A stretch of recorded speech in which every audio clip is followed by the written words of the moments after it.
Hi, everyone. My name is Abby Weaver, and welcome to Ask Abbey. This meeting is being recorded and will be posted on the OCALI website for educational purposes. Considerations for deaf and hard of hearing learners in the general education classroom, preschool, and kindergarten. I'm coming from a cultural perspective of deaf and hard of hearing learners. I know other individuals prefer person first language, and I'll try to be mindful and use both approaches in this webinar. Objectives. Participants will identify Ohio's assessment requirements and how interpreter access, assistive listening devices, and language access can impact assessment. Participants will list 3 strategies they can use in the classroom environment to support learners who are deaf and hard of hearing. Participants will locate 2 resources to assist in planning for learners who are deaf and hard of hearing in their classrooms.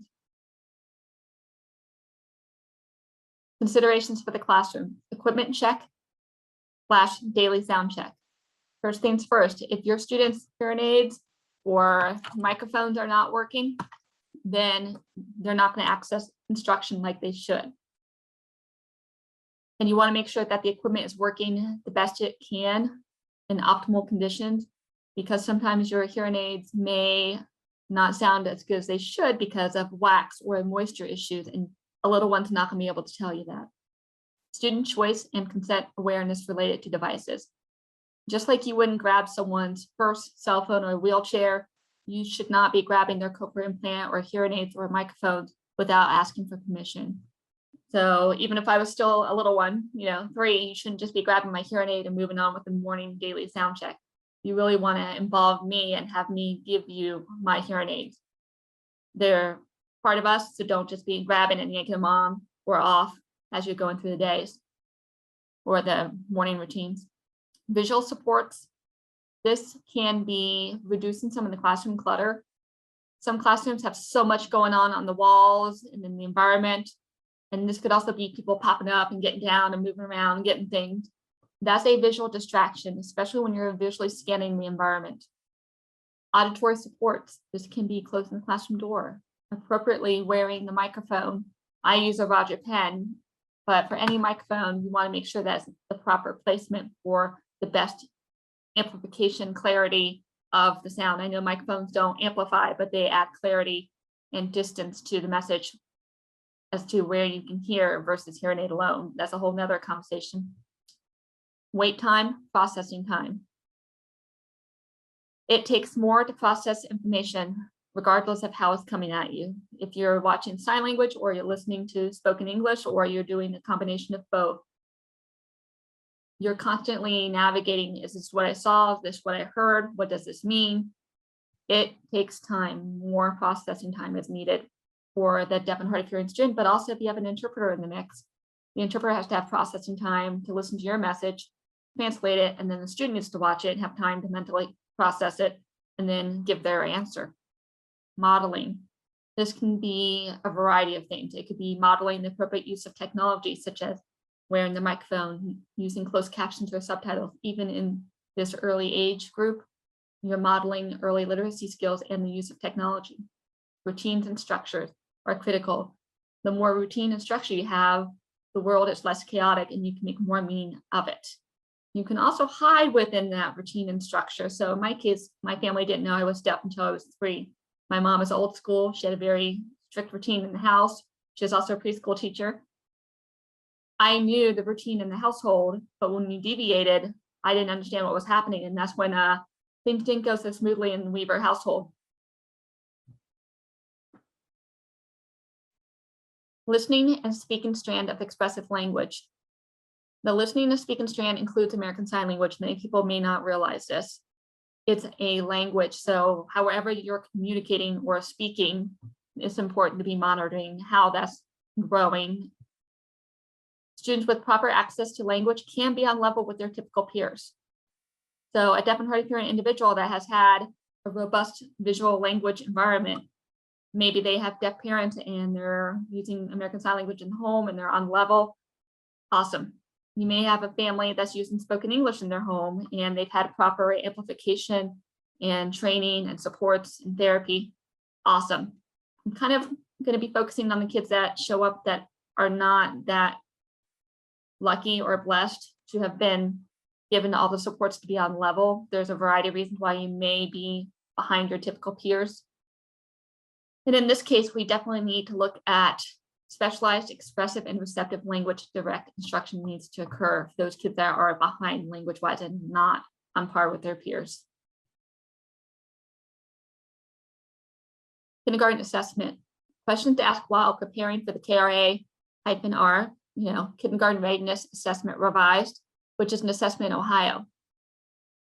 We are looking at preschool and kindergarten, but kindergarten is where you're gonna kind of move beyond kindergarten and go into first grade. So if you're lucky enough to have the preschool experience, that's awesome. I have some kids I've had for years, but I've also had deaf and hard of hearing show up in kindergarten who did not have that foundation of preschool. And it's very challenging for everyone. Do you have access to the school's amplification system for the student? This may be the first time that student is using their equipment consistently or have access to a microphone. Is the student and teacher able to use the equipment appropriately? Both individuals need to know how to use the technology. Do you have an ASL interpreter or other access supports as needed? This may be the first time that deaf and hard of hearing child has seen an interpreter. Is the student behind in their language skills receptively and or expressively? And this can be in spoken English and American Sign Language, and there may even be a third language in play if they're coming from another country, such as if they're coming over from France, Italy, Mexico, you name it. There may be a third or more languages in play. Does the student use another type of manual communication system? And then the challenge is at this age, students can't read fluently, but you should still provide captions, as I mentioned earlier, as a great literacy tool, and you're modeling use of tools. And that's going to carry on into the upper grade bands, and access should be consistent. I have a graphic here that I borrowed from page 2 of the Ohio KRA guidelines. This was really helpful for me as a teacher when I'm thinking about classroom instruction and also assessment. You really want to have a nice bridge between both. What you do in your daily classroom is what you would also in some ways do during assessment. So first, on the pyramid that's upside down, you see a blue band and it says universally designed allowances. This is for all students. What are you going to have access to during an assessment? And this can be any assessments. I just use the KRA as an example. Below that, in the green band, level the field support for students with disabilities and students who are English learners. Students that are deaf and hard of hearing may need to use assistive listening technology. They may need to use an interpreter, and that then gives them access, and they should be able to answer the questions. If they still cannot answer the questions, even though you've given access, you need to be okay giving them that 0. That is data where they should have been able to answer something. Not scoreable is if it's not possible, such as you may be in a wheelchair and you do not do certain movements. So asking you to jump on 2 feet for the physical part of some of the early learning standards or hopping, that's not something that you're going to score, and you're not going to penalize someone. Not scoreable, but level of the field supports is something you want to think about.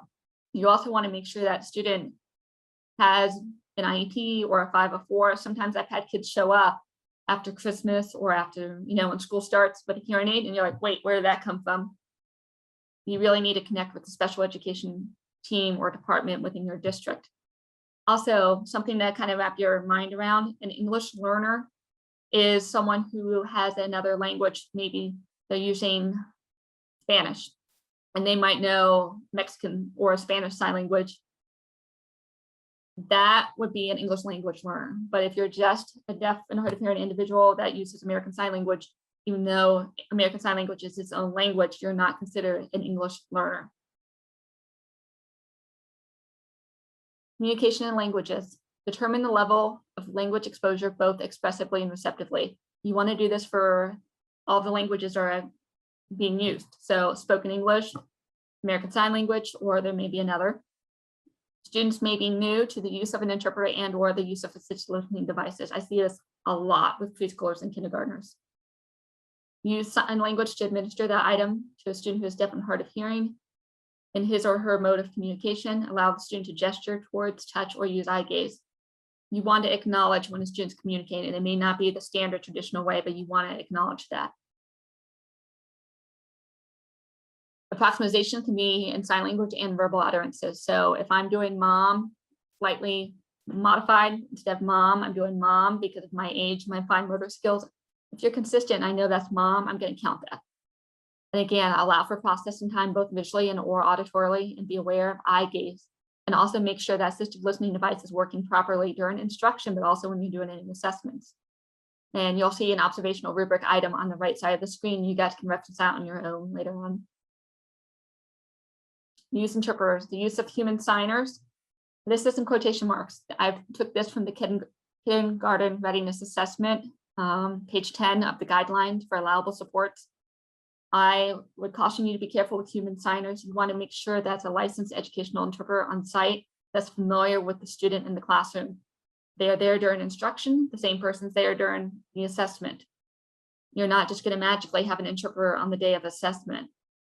But they should also be present during instruction that's on-site and virtual. Sometimes I'm having some questions about, well, it's just, virtual.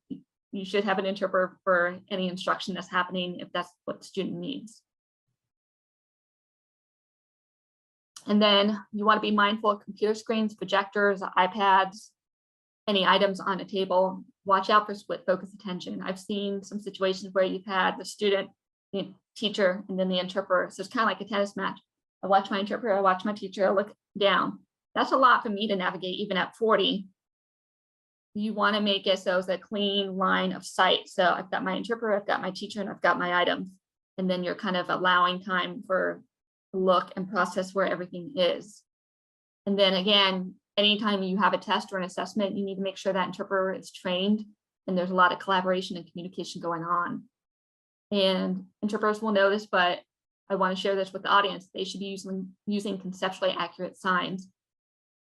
And then they will not clarify except for test directions or provide additional information or influence the student selection in any way. This is where it's really important to have a trained educational interpreter. A signer may not be aware of all these things. If you took 2 sign language classes in college, you're not an interpreter and you're not going to know some of those fine boundaries that interpreters work within. Preparation is everything. Interpreters need time to preview the test and plan with the teacher. So if I say the word dear, you don't know if I'm talking about dear the animal or dear Abby. If I collaborate with the interpreter beforehand, there's not going to be any errors in the interpreted message. They know where I'm going or how I want something signed. If you have that background, and if you don't, they'll work with you and have some dialogue on that. Human signers must use the same signs if the student requests a portion repeated, and that's really important. So you guys can reference on the right 4, 5, and 6 that I took from the kindergarten readiness assessment for administrators, and also page 10 through 11 on the KRA guidelines for allowable supports. Really do reference that because that's going to kind of help frame how you work within the classroom to help your students know, oh, this is how it's going to be during instruction, but also kind of, it's the same way during an assessment. Language skills and expectations. Students may be unaware of the pragmatic structure of language, but documentation is important for further instruction and intervention. As I mentioned before, sometimes you have to be okay with that 0. I've had students who came to preschool or in some cases kindergarten not knowing their name. I needed to be okay with putting down that 0 because that would help guide the team later on. Just be like, oh, they've made growth. Maybe not enough growth. Or do we need to add additional tools and supports? So I hate when people say they have no data because sometimes that 0 is data. And on the right, you'll see more procedures for ASL human signers, continued 7, 8, and 9. I would ask you to take a look at that and talk with your educational interpreter and other administrators in the building. So that way you have a dialogue before you're at an assessment day. What now? The assessment provides a starting point for student instruction. Data needs to be monitored closely to avoid language deprivation. You don't want to wait 2, 3 years and be like, oh my gosh, they haven't made enough growth. The gap is getting bigger. It's even harder to catch up. You want 1 year's growth, just like you would for a typical child. And in some cases, you're actually going to need 1.5 years of advancement gain for your student who's deaf and hard of hearing to ever catch up to their peers if they are behind their typical peers. You want to ensure natural language acquisition. So you need language models, communication partners, peers, and Native American Sign Language signers. Your student is only going to go as far as your sign language skills. If you have a signer And even, educational interpreter, as fabulous as they are, if they're not a native user, there's going to be some subtle differences there that can't always be handed down. And if ASL is being used, make sure to monitor both languages, again, receptively and expressively. We have various resources here, so please check out each link and each page on your own time.